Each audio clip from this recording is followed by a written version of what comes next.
Excellent. Okay, we are live, people. This is Addy Ads. I'm here and I'm joined by George from Ireland. George, how are you doing this evening? I'm exceedingly well, thank you. How are you, I'm Addy? excellent. I actually got put onto your channel, George, by one of my subscribers. Her name is Patty. So I want to thank Patty for pointing me to your channel and your work that you've been doing. I definitely have learned a couple new words from you. You have quite the extensive lexicon, and I think one thing too is you're from Ireland, even though you have a bit of a posh accent, which I think is interesting. But you've explained that before as uh, because you went to a boarding school in England. Is that correct? Well, actually, I acquired this accent in Scotland, but yeah, subsequently I was in England. I left Ireland before I could speak, so I wish I had a penny for every time someone said, "You don't sound very Irish." I mean, I know I don't, but I am. And then a lot of other Irish people have the cheek to tell me that I'm not Irish. So, an accent is not uh, a nationality or an identity. Right. These things don't always match up. So that's why I call myself George from Ireland, partly to underscore this point that I know I really am Irish. Perhaps it's of a protestation, um, and also it's far more memorable than just my surname or last name, as you'd say. Definitely, definitely. And yeah, we love the accent, love the name. What are your thoughts, George? Let's just talk at large here, and then we can go focus on election week, which is what we're in, on this whole pandemic. Because I see you've been doing a bit of traveling as well, quite a bit of traveling recently. It's more so in the summer you were. I don't know where you are right now, but yeah, what are your thoughts on this 2020, as it were? Well, it's annus horribilis, because when it began, I thought it wasn't going to be serious, because I remember in New Year hearing a few things about coronavirus, and I thought it'd come over here, it'll kill a dozen people, that be it. Because you notice over the last 20 years, all the things that have gone viral have come out of the Far East, like SARS, swine flu, avian flu, Gangnam style. Um, but anyway, proved to be far more serious than initially appreciated. Well, dreadful. What can I say? I mean, fortunately, it hasn't killed that many people. There's a bit over a million worldwide out of 7.5 billion people. But that's only because we've taken these quite severe measures. I know people saying, well, there's no need to have all this mitigation in place because it hasn't killed so many. Well, the reason we've managed to keep the death toll relatively low is because we've taken some sensible action to reduce our risk. And the trade off is obviously how many deaths we're willing to sustain versus how much economic damage we're willing to sustain. And I think there has to be a via media on this one. I lean towards libertarianism. And here I would say, if you want to do something that's very risky and willing to take the consequence of dying, I'm not going to stop you. But the trouble is infecting other people, and also the doctors and nurses who are duty bound to care for the patients, and they can catch it. So I'm afraid that's why we have to sometimes mandate masks or social distancing. Right. And you are in London, right, George? I am, yes. Excellent. Okay. I was actually there last year interviewing Sean Atwood and Pepsi Watson, Free Pepsi Watson. But I love visiting London. So next time I'm there, I would love to meet up with you if I catch you there. I don't know because you're Yeah, quite the traveler I as would love well. to. I am here most of the time. I know we're on 4 trips in 4 months, not very long ones that are 10 days each, because lockdown. Well, got a sort of taste of a penitentiary life. Okay, I know I was going out of my place every day. It was maddening, living on my own. A bit of face-to-face interaction made all the difference. Going to a shop each day, just a minute of interaction with a shop assistant each day. Woo, that was such a highlight. Um, but Sean Atwood, because I recall we discussed it before, and I think I wrote to him on his website, inspired by your success, but hasn't replied, unfortunately. Yeah, I hit him up back when he wasn't the level he's at now. I think he only had about 70,000 subscribers, and now he's at like 560,000 or something. His channel's still going, hasn't been censored, which I find a bit surprising, but I'm happy for him that he has not been censored yet, because that is something that we've seen over the last couple days, a huge YouTube purge. And we've seen Amazing Polly, George Webb, who is a reporter I've been working with over the past about 2 weeks or so here in the Midwest in Michigan. He got axed as well. I got kicked off the internet. Sarah Westall, among others. Why? Why? It's a huge influx of basically anti-conservatism, anti-libertarianism, anti-war. It's basically speaking out against these sorts of groups. The left is not really as censored that I can see in any way. Fortunately, my channel's still going. Fortunately, your channel's still going, George. So that's great. And you seem to be growing pretty steadily over there. Which, Yeah, I've noticed. I mean, I said this about 4 years ago, and I had no idea what I was doing. They're incredibly amateurish. I know even now, because I'm dreadful at graphics, I'm just a bit of a Luddite. I want words going across the screen, so I'm going to have a techie help me out sometime. But I have produced them more regularly, and then in the last fortnight, the numbers have grown quite substantially. I'm making a little bit of money, but I thought if I had 10 times the subscribers, 100 times the subscribers, now that would really be a living. I wouldn't have to do any other work. So yeah, it's disturbing when they censor people like that. But you've broached on this other debate, things like YouTube and Facebook. Is that a platform that they're simply providing, or are they publishing it? And increasingly, they've taken the view that these outlets like Facebook, that there's certain things that they won't publish, or Twitter, when he tells outright lies about coronavirus. And this could have deadly consequences for a lot of people. They're not going to let that go. yeah. And one of my videos was briefly taken down on YouTube a couple of years ago. I appealed it, got it back up. And you may recall when Donald Trump contracted coronavirus through his own willful negligence, and I published a video celebrating that fact, saying this is like a karmic reaction. And someone said, "Oh, this is hate speech because you've been jubilant about his illness. I'm going to report you." So far, nothing's happened. Well, that's good. Yeah, I mean, it's definitely, somewhat expected given the fact that he didn't really take too many precautions as far as masks or anything like that. But Well, exactly. He was think, drawn to a Biden for doing that. He lied about coronavirus. He was given briefings as far back as January. Very serious. He shut down the pandemic unit. Obama left him. His officials refused to take briefings from the outgoing Obama administration. And on and on and on. He got almost everything wrong. He didn't want to shut down. He wanted to reopen the economy too soon. He held these rallies, no social distancing, most of that masks. And he said, well, it doesn't matter because I'm far away from them. Oh, so it's okay for thousands of your supporters to get coronavirus and die. And some of them did, like Herman Cain. Now, even if you think I'm wrong of him to want him to be unwell, think this: him being ill might have at least caused his disciples to take it a bit more seriously, and that might save them. yeah, I also think it was twofold effect, George, in that it showed people that it's not, not the Black Plague. It is a very bad flu, I would say. Certainly dangerous for elderly and immunocompromised, but he did recover. Now, granted, he is getting the best treatment possible known to man, so there's that to take into account as well. Yeah, and this signifies his utter dearth of empathy. It's all paid for by the taxpayer. That's publicly funded healthcare. That's socialism. Why is it unacceptable that ordinary people would get that when he gets it and the military gets it? Everybody can decide society in their own way. It's a good point. And I have watched several of your videos, George. I've been very busy recently. I haven't actually watched any of my usual subscriptions, so I haven't kept up with you over the past week or two. But I know you aren't the biggest fan of Trump. I am not. I do have the flag behind me, but again, I didn't set up this studio. But I voted for Hillary Clinton in 2016, and that was kind of the start of my journey into figuring out what is going on in the world of geopolitics. And I know this is geopolitics is something you are very into. History, you're very into language as well, which are interests that we share. But would you say that your sentiment of Trump is very common where you live in London or in England? Yes, it is. The grotesquerie of the Trump administration has really disgusted many people.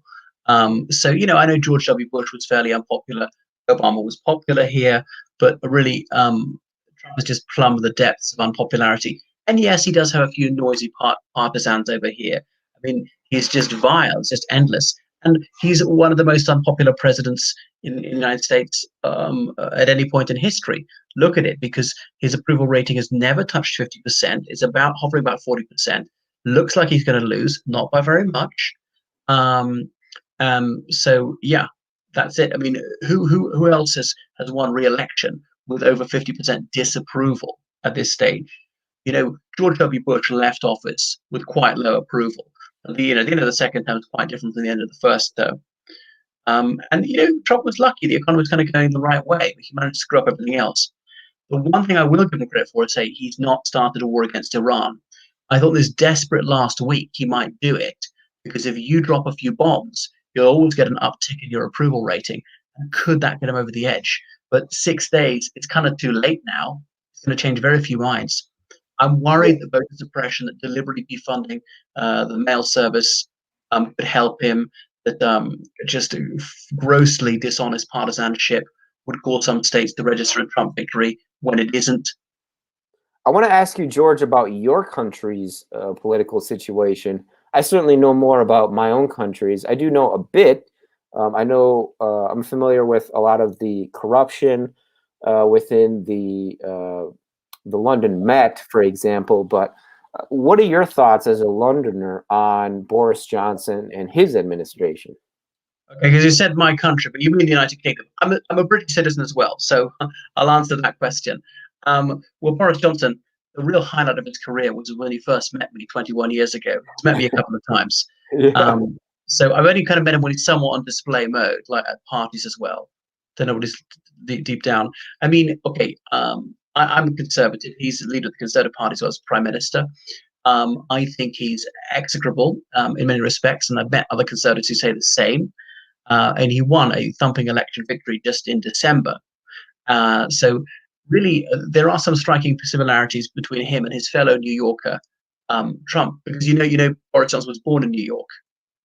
I did not know that. He's lost the accent, but he left as an infant, born there to British parents, but he since renounced his American citizenship. Wow. But he's a shameless showboating charlatan. He's always out for number one. Deep down, he doesn't believe in anything. And he went into politics in the 90s, and there are only two parties in the UK ever going to win. It's going to be Labour or the Conservative Party. He was never going to make a convincing Labour supporter. He comes from an upper middle class family. He went to Eton and Oxford, has excellent Conservative contacts. So that's what he went into after being a journalist. So he always wanted to climb the greasy pole. He got the top job, the keys to number 10 Downing Street, and that was it. Yeah. Brexit. He took the side of Brexit in 2016, that referendum, and that was completely based on calculating what would maximize his chance of being prime minister.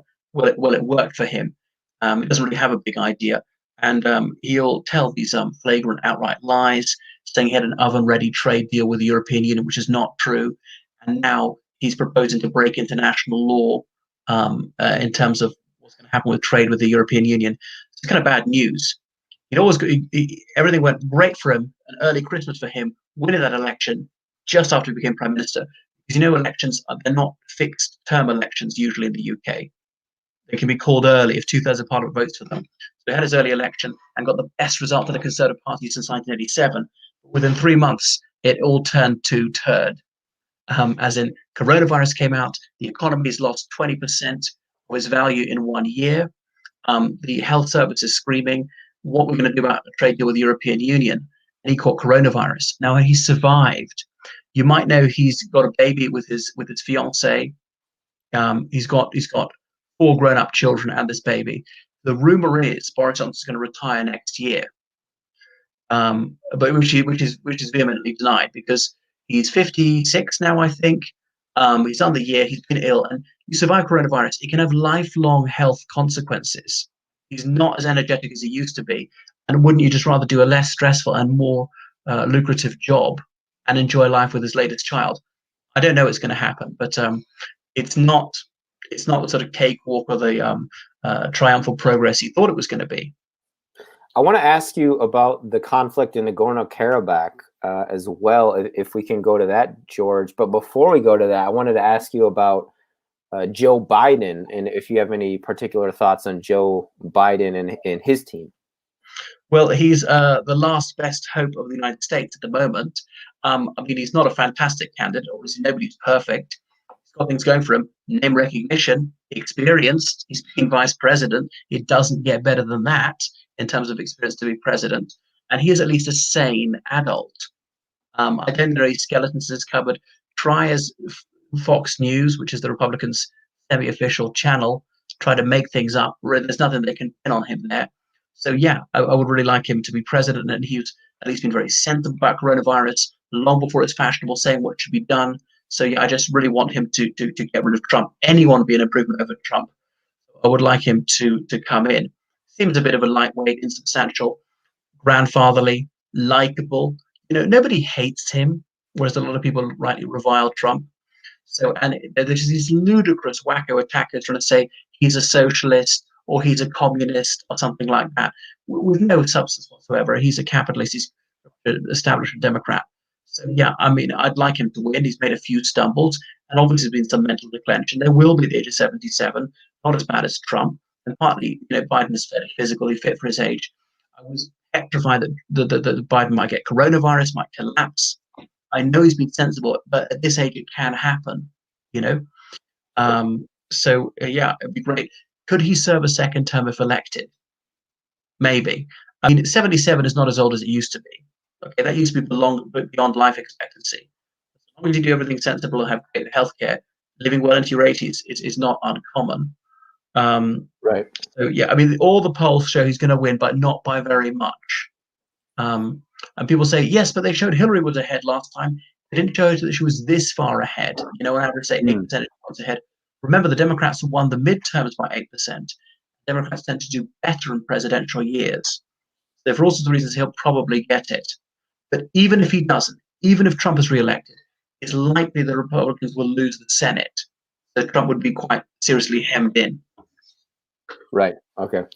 And I know, and your geopolitical knowledge is pretty extensive, and I know you've done a bit of commentary on the Azerbaijanis and the Armenians and what's going on over there. I was wondering if you had thoughts on that, because I was actually covering that last month, but over the past couple of weeks, I've been focused on election week as we approach the 3rd of November here.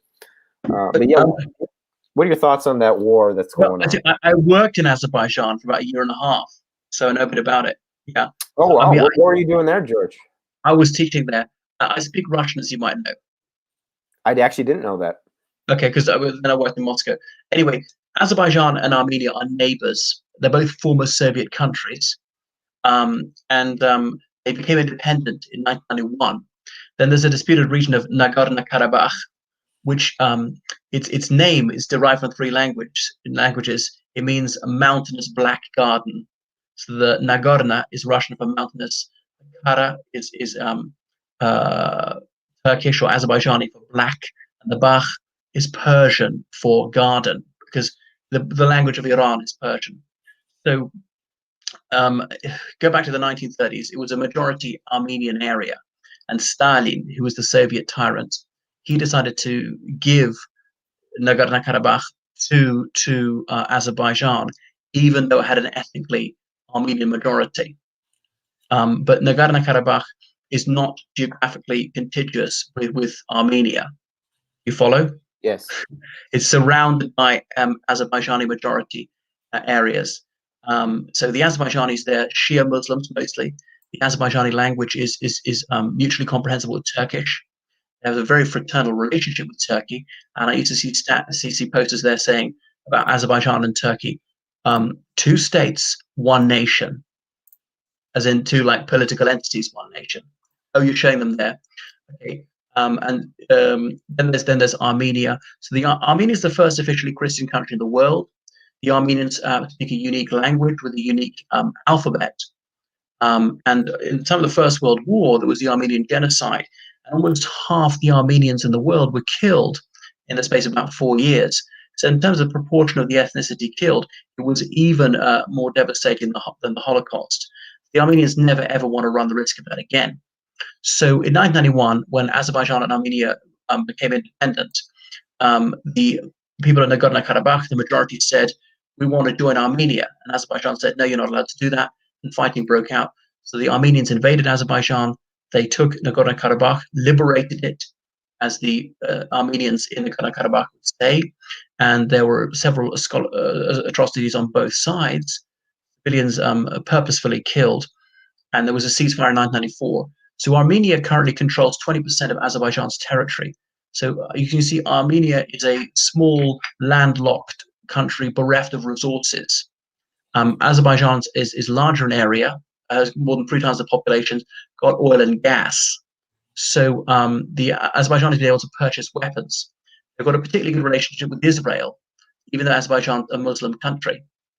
Now, there's another issue, is in 1820, Iran and Russia, they divided Azerbaijan between themselves. The Russians taking the northern third, which is now the Republic of Azerbaijan. The Iranians taking the southern 2/3. So the southern 2/3 of historic Azerbaijan is in Iran. Okay. And a large minority of people in Iran are ethnically Azerbaijani, speak the Azerbaijani language. Some of them have been protesting, saying Iran should be more helpful to the Azerbaijanis. So although Azerbaijan is a Shia Muslim country, it's a staunchly secular state. You can be Christian or Jewish or atheist or whatever, and the government doesn't promote or oppose any religion, right? And even though it's a Muslim country, alcohol and pork are legally available everywhere. Women can wear what they want. Whereas Iran is Shia Muslim as well. You might know in Islam there are the 2 major denominations. Sunni is a main one, Shia is a minority one. But Iran is the Islamic Republic of Iran, so as a state religion. But Azerbaijan's got a very cordial relationship with Israel, buys a lot of military equipment from them. So Azerbaijan's military technology is almost a generation ahead of Armenia, and that's sort of making some progress. So Armenia has long been surrounded by Muslim majority countries: Iran, Azerbaijan, Turkey. What about Georgia? They're a Christian country there, not like Georgia as in USA, but the Republic of Georgia. So the Georgians speak a sui generis language with an alphabet which is not common to any other, and they're Christian people. Yeah, they're a Christian people. Georgia was part of the Iranian Empire for centuries. And Turkey is backing Azerbaijan as well. Yes, the Turks and Azerbaijan are cousins, effectively. Yeah, and their languages are virtually the same. The Azerbaijanis really speak Old Turkish. Because in the 1930s, Ataturk, founder of modern Turkey, well, his name is father of the Turks. Ataturk said, we're going to switch our alphabet from the Arabic alphabet to the Latin alphabet, as in the ones we use. And we're going to get rid of all these Arabic and Persian loan words and Turkify Turkish, make it purely Turkish. Azerbaijani never went through that process. They speak the Turkish of the 1930s with still some Arabic and Persian loan words. So anyway, Armenia is part of the Collective Security Treaty Organization, CTSO. The CTSO is an alliance of Armenia, Russia, and a few other post-Soviet countries. But Nagorno-Karabakh is internationally recognized as belonging to Azerbaijan, even though Azerbaijan hasn't controlled it since 1994, even though there are no Azerbaijanis living there. So that Russia says, we will honor our military alliance with Armenia if Armenia proper is invaded, not in fighting over Nagorno-Karabakh. So, and that's why Putin's pretty hesitant to step in right now. Correct. He doesn't want to alienate the Azerbaijanis. You know, Russia borders Azerbaijan, so they have a reasonable relationship with them. And if they alienate them totally, the Azerbaijanis will be even closer to the Turks. Now, there are several hundred Turkish military advisors in Azerbaijan, and Turkey's been sending Libyan and Syrian militants to Azerbaijan to help them fight against the Armenians. Militants, some say, terrorists, others would say, and Russia's vehemently protested against this. So Russia's losing its influence in Azerbaijan to Turkey and indeed to Israel. The Iranians, they don't like the presence of Israelis in Azerbaijan, not the Israeli military, but, you know, diplomats, some of them were Mossad agents, you know, Mossad's Israel Secret Service. Remember, there's very bad blood between Iran and Israel. People often thought there'd be a war against them. Israel likes to use Azerbaijan as a listening post. And the reason why Azerbaijan's unsympathetic to Iran is Azerbaijan would quite like its 2/3 of its historic territory back from Iran. Oh, okay. So now, is that why they're kind of cozying up to the Israelis? That's partly that. Now, Azerbaijan hasn't formally state claim to Iran. The Azerbaijanis have enough problems fighting the Armenians. they can't afford to have another enemy on their southern flank. And that Azerbaijani community in Iran, some of them are protesting, Iran, we should take the side of Azerbaijan. But it hasn't happened. So a lot of people said that Russia likes this conflict, it sells weapons to both sides, keeps them bidding, it maximizes their influence. There are Russian military bases in Armenia, and they patrol Armenia's border with Turkey. All right. So Turkey's a NATO member, and Russia does not want Azerbaijan to join NATO. Right. That would seriously weaken them. But Armenia is asking, what are they getting out of Russia? Armenia does everything they can for Russia. They always vote Russia's way in the United Nations with dog-like loyalty and get nothing in return. But Armenia's got nothing to offer. They've got no oil or gas or minerals. They've got 3 million people. The population is falling. They're a small, mountainous, poverty-stricken country. So they desperately need Russian support. So there are 3 million people in Armenia. There are over 3 million people in Russia of Armenian descent. Because a lot of guest workers in Russia, people from Armenia, Azerbaijan, other former Soviet countries who go there and often do low-paid jobs. So the other countries in the collective security treaty organization say Russia's not particularly helpful to the Armenians. So, I mean, Russia would like a good relationship with Turkey, but the price of that would be throwing Armenia to the wolves. Solutions. One thing Russia said is, why don't we come in and be peacekeepers? Yeah.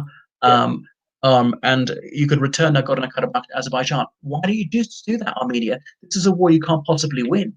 Well, they say, well, they're majority Armenians there, they be slaughtered. They can't forget the Armenian genocide of 1915. Yeah.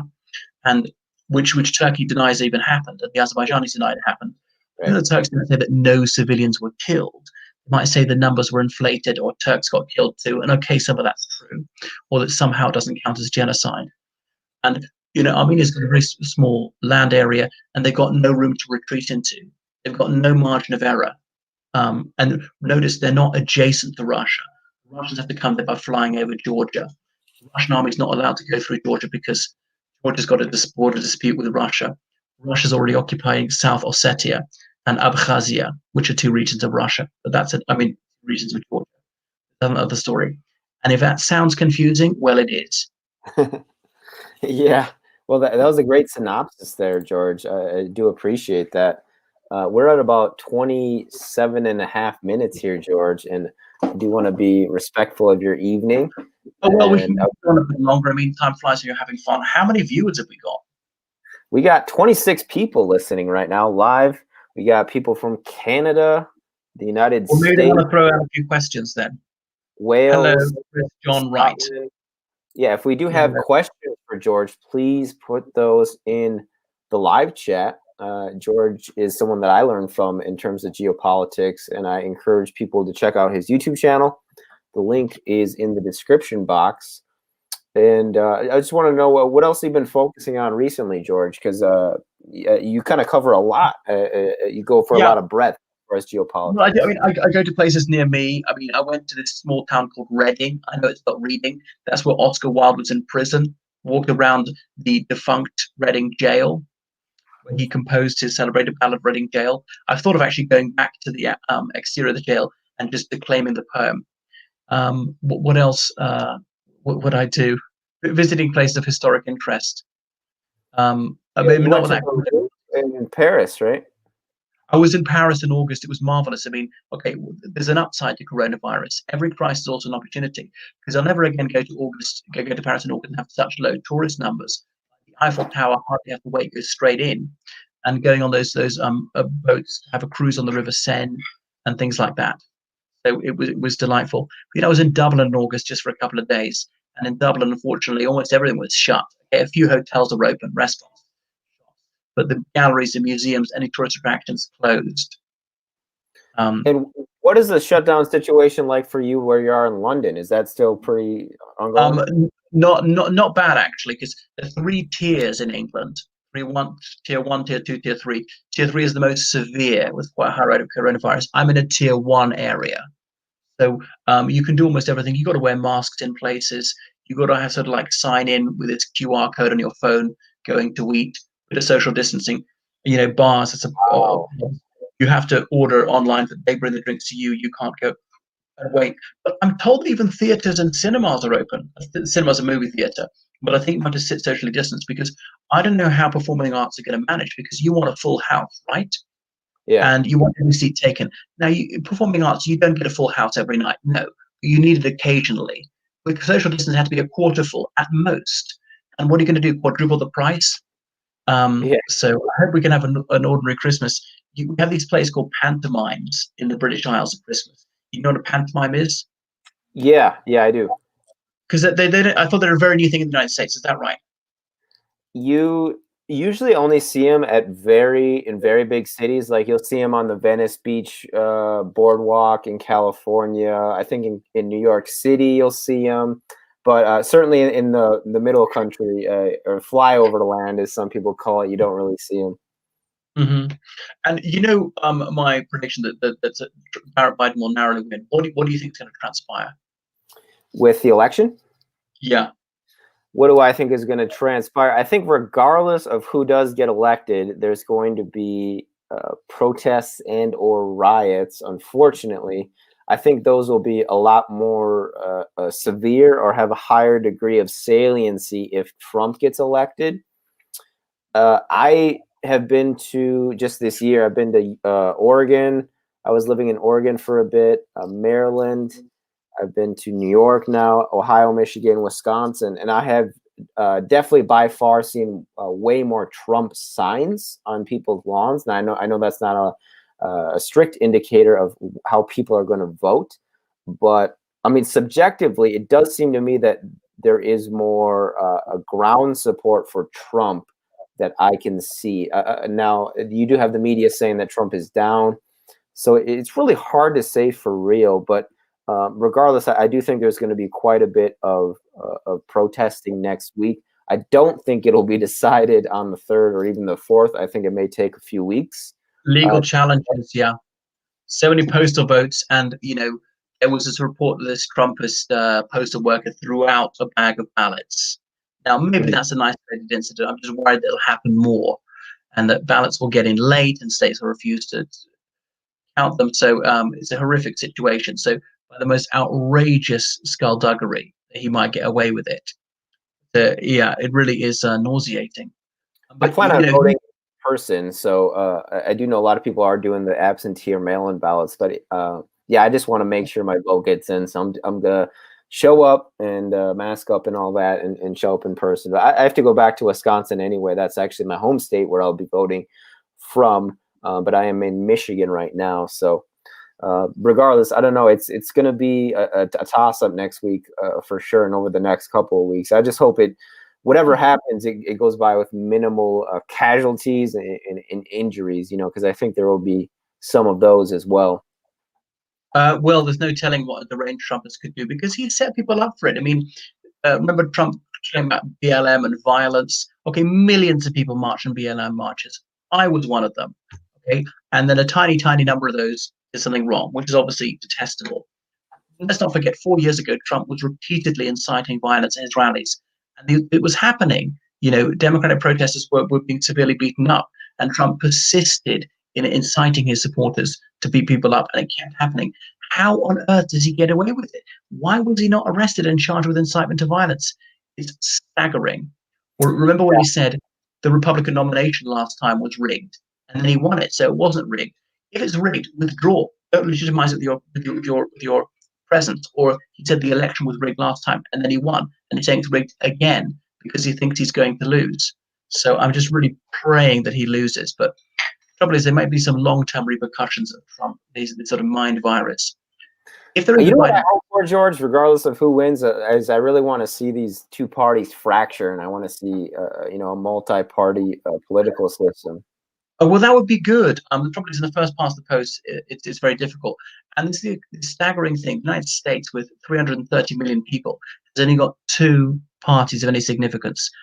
Nobody from a third party has been elected to Congress for a century. Now, Bernie Sanders, I know he says he's a socialist, but he was a Democrat who's elected. I know he had a couple of independents. But a country so enormous and so diverse, it's astonishing that there are only two parties because it's virtually impossible to get elected if you're not one of those. It is pretty mind blowing when you think about it. It's not the biggest country, but is the third biggest by population. So, it's I think it's purposely set up that way in a false dichotomy to steer people one way or another, such that no matter who is voted for, they're under control, I think. Well, the other thing is, people will vote for third parties but made to feel slightly immoral, like people who voted the Green Party. Well, a Green vote is a wasted vote. Yeah, because the Greens can't win. But if a Green vote is a wasted vote, then that's why the Greens can't win. So it's a vicious cycle for them. The Reform Party, the Libertarian Party, and there are more voices that deserve to be heard. Look at the Parliament of India; it's got loads of political parties, like at least 20. Republic of Ireland, we've got quite a few. We've got about 10 in the Oireachtas. That's our parliament. The United Kingdom has obviously got two major ones and quite a few, well, about 7 minor ones. But some of those only operate in certain parts of the United Kingdom, like only in Northern Ireland, not only in Wales. Yeah, and I think Kevin Timmer makes a good point. It's really just one party. We got a question here from Kelly Carmush here, George. I saw a video of empty CV or COVID testing sites in UK. Is that George's experience as well? I don't know if you. Not really. I mean, I cycled past one. There's one in a park run by the army. I said, "Can I go and get tested right now?" I said, "Well, you have to book in online and then do it." I don't know too much about how they're managing it. I mean, in March that was really bad. They had the army build an extra hospital. London City Airport was converted into one because London's got several airports. London City's quite a minor one. It wasn't as bad as I thought. I remember the dark days of April. There was 1,200 people died in a single day. Now it's about 250 days, and we're just kind of unshockable now. We're inured to it. So it's just become the new normal. So I remember hearing about the very first coronavirus death in the United Kingdom in February. I remember then in March hearing that 55 people died total, not in one day, total. And that was really bad. But you just shrug it off now. Sorry if that's too callous, but I know those who are most susceptible to it died first, the very elderly, those who are severely immunocompromised. And I think we can't live our lives in fear. I was petrified in April. I'm not anymore. It's just too much effort to be that scared.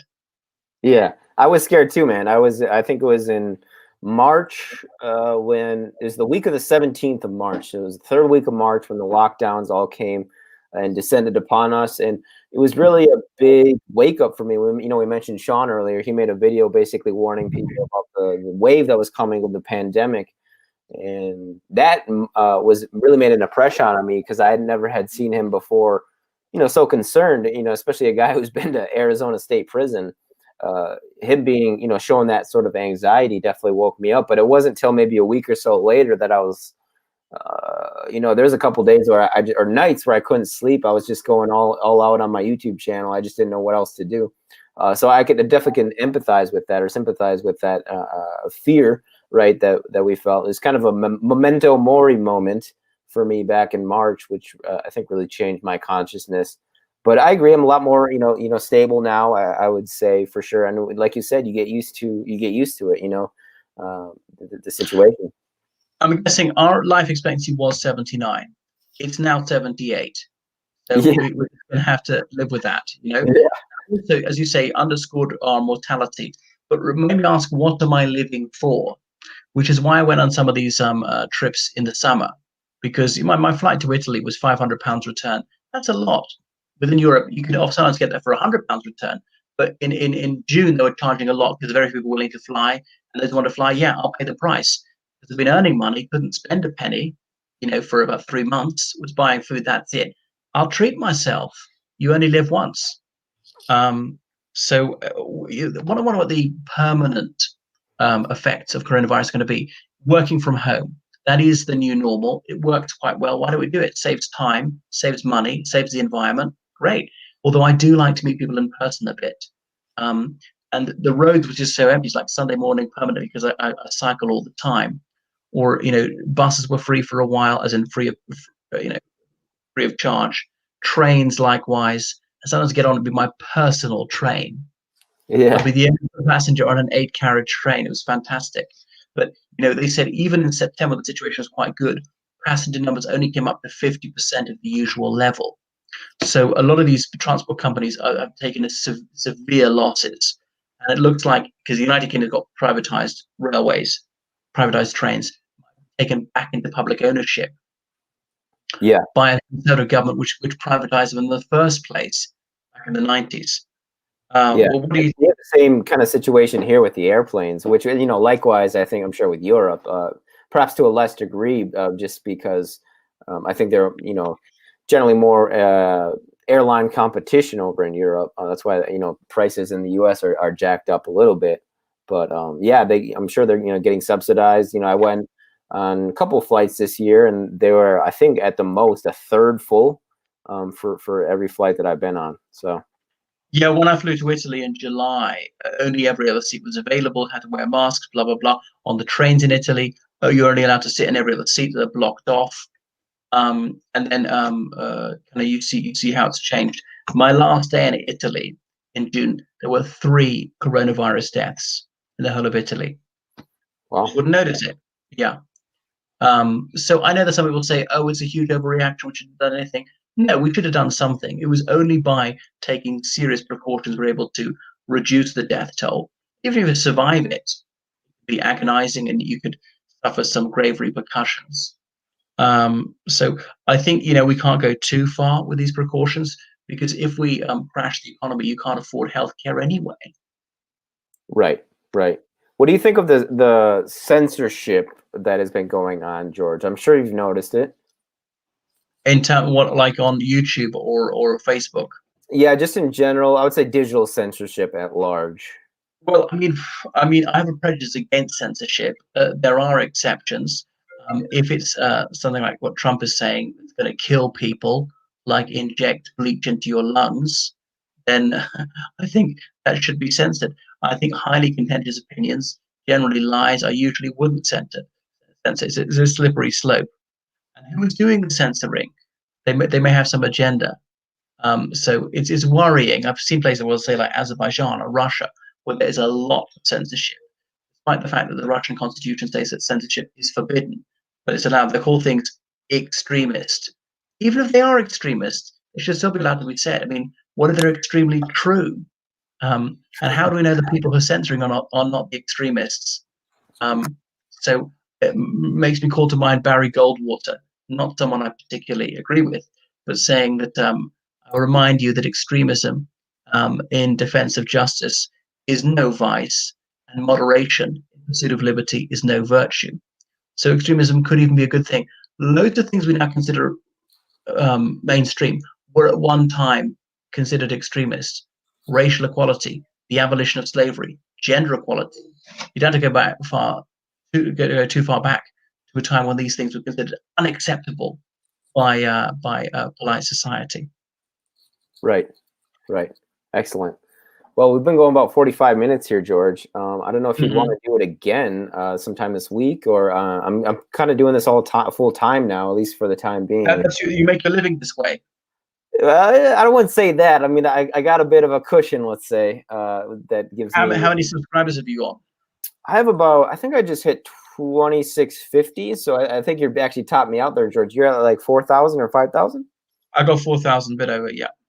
Okay, excellent. And George's YouTube channel is in the description box below, and I would encourage people to go and subscribe to him and help him out with his Patreon and PayPal, which I'm sure he has both, and I will link those in the description box as well. Yeah, and I don't know what you would want to discuss next time, George, but I definitely like watching your videos, and I learned stuff from you. So thank you so much. Well, the feeling's mutual. Your videos are educative and highly entertaining. Well, it's been Elysian and most illuminating evening. So yeah, we should speak anon, and we'll perhaps just after the election, the post-mortem, as it might be, in a literal sense as well. Yeah, excellent. The rest of this week I can talk, or next week too. So yeah, let's find a time, George. Okay, great. Well, let's say good night, toodaloo, as I often say to people. Awesome. Cheers, George.